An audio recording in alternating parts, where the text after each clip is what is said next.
楊思琪今日出席活動，同場嘅仲有跳水奧運金牌得主胡佳，會唔會覺得同跳水嘅運動員好有緣呢？今日啱啱個嘉賓就係跳水嘅即係奧運金牌啦。係啊。咁我記得即係嗰陣時奧運其實有好多都好難忘嘅。咁其中有一位即係又係跳水嘅奧運金牌得主啦。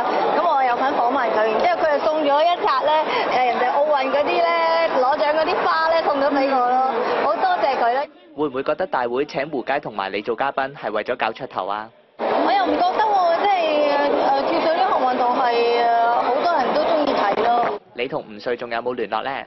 冇啦，係啊。你好似瘦咗喎，體重同未生之前差幾多咧？即係仲有好幾磅，係啊。我諗啊，都有6至8磅到啦。我其實係即係食嘢嗰方面要特別留心咯，有營養師嘅朋友教我點樣去食嘢啦。即係有啲皮啲嘅嘢啊，就唔好食咯，因為而家呢排係會好吸收嘅，係啊。咁好彩咧，多謝佢哋即係提醒啦。你之後要逐漸投入工作，驚唔驚照顧唔到女女啊？即係媽咪會幫手睇住我自己都好放心咯，同埋自己再分配下啲時間啦，即係可能出完出翻嚟啊，我自己又定多幾日，如果唔使做嘢，我又即係自己又主力湊下自己咯。